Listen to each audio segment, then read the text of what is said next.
So we're back with Eric Hung. He runs the site Pew Pew Tactical. They call it Guns 101 for beginners. So you're out in California, right?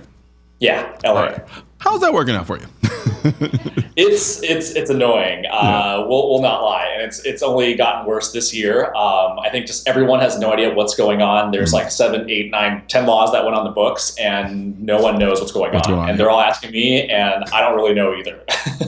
Because I mean, you're not a lawyer; you're actually a biomedical engineer, correct? Yeah, exactly. Yeah, and like on the site, like I just try to have like all the caveats. Like, not a lawyer, you should probably ask a lawyer, and you probably get some of that too. Like, you have to be really careful about what you say is like what the law probably dictates. Absolutely. So now, being a biomedical engineer, yes. What is that?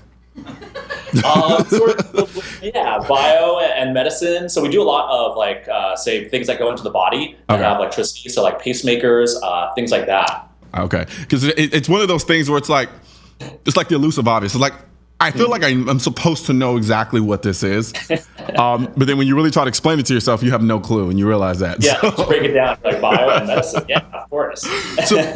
So where are you looking to take this? Is this is this kind of still a part-time thing, and you're gonna focus on the biomedical components, or is it just kind of whichever one starts taking off the fastest you're going to go with? So went to school as an engineer at Duke for biomedical engineering, and always knew I was going to be an entrepreneur. So actually after grad school in the same thing, started a company called educator.com. So I think this is where like this thread of education sort of flows through my life. Mm-hmm. So with Educator, it was sort of math and science videos online, sort of like what I wished I had when I was in school. And sort of with Pew Pew Tactical, it's about the same thing. It's like what I wished I had when I was like looking at guns. Yep. If you asked me maybe 3 months ago, I'd say like, okay, it's a part-time thing. I'm just writing articles whenever I get a new toy, I'll write a review on it. As of October, sort of going into it almost full time.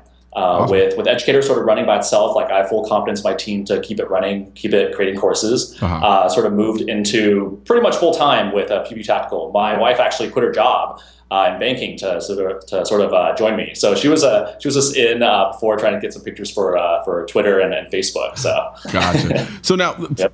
How hard is it building a team, especially considering where you are? Yep. Are people local, or is it more kind of you have them kind of spidered all over the place? Yeah, I'd say like the core team, you definitely want it sort of just so you can see each other face to face. Yeah. I think that's really important. But for the writers, definitely they're all around the U.S. Like we just started hiring writers. We have about 10 right now, and they're the ones that actually can receive the fun toys. Like I get requests from manufacturers to send me the newest gun. I'm like, oh, I can't accept it. Yeah. So that's really annoying too about California. Yeah, you're right. Yeah. So I mean, so I guess it makes sense that you would have writers in different states so that you don't have to deal with that component of it. Okay. Yeah. So what does a typical day look like for you? For me, so I work in an office, so you can see this like a co-working space. It's called WeWork. So I'm there in downtown from Monday to Wednesday, and then Thursday and Friday, so we're working at home. Try to go to the range at least once every 2 weeks to do some shooting, and hopefully a competition or two on the weekends. So what type of competition shooting do you usually do? Yeah, so that's like another thing that's being affected by the rules. We're sort of seeing competitions and ranges sort of going like, oh, we don't have space anymore for competitions. So seeing a little bit of that. But at least for me, doing some USPSA single stack and going to try to do some production as well, keeping within those 10 rounders. God, that sucks. That sucks so bad, man. And some rifle competitions. Like I think the one I go to most is the Terran Tactical. Oh, okay. Absolutely. Yeah. Oh, yeah. Okay. Yeah. I forgot you are out there in California. Yeah. That would be kind of boring when it's 10 rounds. So I don't know what's going to happen there. Yeah. So now, because, with a lot of people, there's always this kind of big debate. It's like, well, people who are in California and gun people should move and so forth and so on. Is that something you're entertaining, or are you planning on It crossed my mind a little bit, but I think just like too many roots here. It's like all the family, all the friends.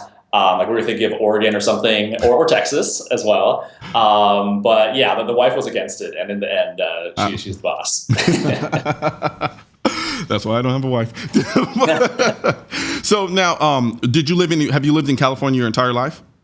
Yeah, sort of born and raised. Just went outside to North Carolina for Duke for 4 years. Okay, so I got it. So that's so interesting. So because I know you talked about the first time you shot, but like, what got you? Like, what happened? Like, was somebody who was like, "Hey, we're going shooting. You want to come?" Or there's like some rental places in California and in LA. So I've gone to those a couple times, but it's one of those where they just like hand you a gun. Like looking backwards, I'm like, that's kind of unsafe. And everyone's just taking pictures, selfies. But I think it just came from like childhood, like just watching action movies, Call of Duty, all that, and being an engineer, sort of loving that mechanical aspect. I think like one of the most fun things, like taking it apart, cleaning it, upgrading everything until it breaks. Oh yeah, and then starting over. I'm a professional tinkerer. Like I just tinker for no reason whatsoever, and then I look up, I've accomplished nothing. But so let's talk guns. Favorite handgun at the moment? Okay, that would have to be my competition one. It's a STI Trojan 9mm. Okay, so what about? Okay, so you guys, your carry situation out there is interesting to say the least. But if you were to carry, the way I could carry here, I'd say out here in Texas. What would be your carry gun and why? Probably the Glock 17 or 19. I would see like how it fits on me. But the 17 is what sits in the safe by the nightstand. Okay, so you're no longer the 1911 guy. Yeah, not for self-defense stuff. Because I mean, I've tinkered with that thing so much, and with the first Springfield too, they jam up sometimes. So I wouldn't trust my life to it, but it's really fun. Do you still have it? Oh yeah, you do. Haven't sold one gun yet. I'll try to keep it that. See, you're better than me. I was kind of a proverbial just trader. Like I would buy a gun, trade it out, to get another gun, to get another gun, to get another gun. Now, granted, I was a broke law student, so I kind of had to do that. But I definitely, I regret getting rid of that first gun. I have the first gun I ever shot. But I don't have the first gun that I ever bought. Okay. Yeah. All right. So let's talk ARs. You have a favorite? Favorite right now is the Aero Precision. I think it's M4E1. That's just the upper. But otherwise, for my competition one, it's like all these parts that I have cobbled together. Gotcha. It's a bit of a Frankenstein. Yeah. Gotcha. All right. So now for your home defense setup, what are you running? Depends on where I am. If it's home, it's probably a shotgun, the Mossberg 590. If it's like a apartment or something, probably the Glock. Okay. So why the shotgun? So you if you had to choose between your home defense setup, and let's say you weren't like over penetration wasn't an issue, you weren't limited by any of those external factors, what would be the gun of choice? Would it be rifle, shotgun, or handgun?